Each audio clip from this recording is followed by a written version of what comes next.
Hello, everyone. Welcome back to Kudlow. I'm Larry Kudlow. Last night, we talked at some length about the catastrophic consequences of the Biden Afghan pullout, how President Biden should quit the blame game attacks on Trump and Bush and the Afghan government, the Afghan military, and instead how we should really attack the terrorist Taliban, who really are the root cause of this problem. By now, politicians and policy experts in both parties acknowledge the Biden disaster. By the way, if he had followed Trump's highly conditioned and multiple gate-guarding deal with the Taliban, the Bidens would have gone after the Taliban early in their provincial takeover march, and we might well have avoided this whole catastrophic story. But Mr. Biden, throughout his career, has shown exceedingly bad foreign policy judgment, and the Afghan debacle is no exception. I have argued that in international affairs, it's always better to be feared than loved. But when push came to shove, Mr. Biden has become neither feared nor loved. We remember a few months ago at the G7 when Team Biden were all selling the slogan that America's back, that their alleged professionals would repair the unity of the G7 alliance, and all those crazy Trump people would be gone. Well, turns out the Biden professionals are in way over their heads. Each of the principals are probably 2 or 3 levels above where they ought to be in the government bureaucracy. The British Parliament has censured Biden in contempt over Afghanistan. Both Tory and Labour are united against him. Angela Merkel calls it bitter, dramatic, and an awful development. And her successor, Armin Laschet, called it the greatest debacle since the founding of NATO. Well, gee whiz, it never went that far with my former boss, Donald Trump, who, by the way, never tried to be loved by Europe and followed in Ronald Reagan's footsteps. They should fear us, but they do not fear Joe Biden. There's a big problem.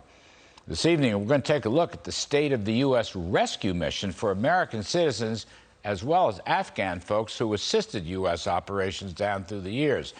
There's a lot of sheltering in place here, but no one seems to know the head count or really where all those folks actually are scattered throughout the country.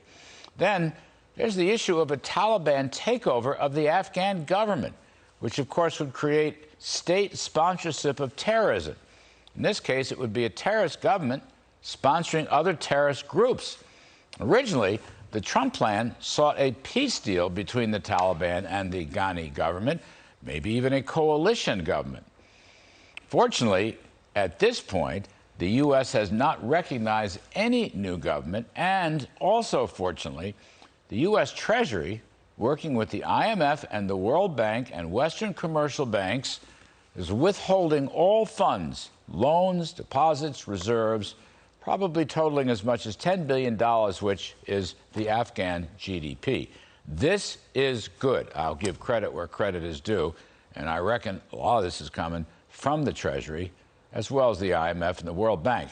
Now, if we had cleverer people in the U.S. government, this kind of financial boycott could even lead, perhaps, to some steps forward to get to the next stage of events, whatever that's going to be.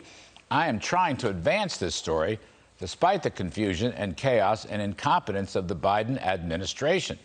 I'm trying to figure out how we can get through this without a bunch of terrorists running and owning a key piece of real estate, and without totally disrupting American credibility around the world.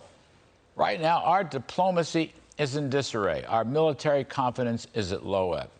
And frankly, the U.S. does not, at this moment, really have any friends regarding this blundering development. No friends. So we're going to get help tonight.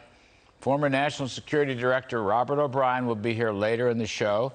In a moment, we will go to former Deputy NSC Director Matt Pottinger, who, among other things, has been directly involved in the rescue efforts in Afghanistan.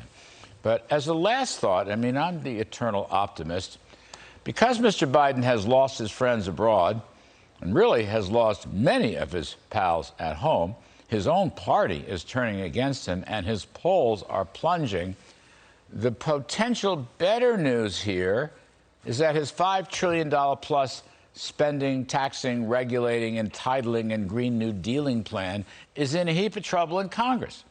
It doesn't look like Nancy Pelosi or Chuck Schumer could win a floor vote in either chamber over the pending budget resolution. So I guess we should be thankful for small things. Hey, Sean Hannity here. Hey, click here to subscribe to Fox News YouTube page and catch our hottest interviews and most compelling analysis. You will not get it anywhere else.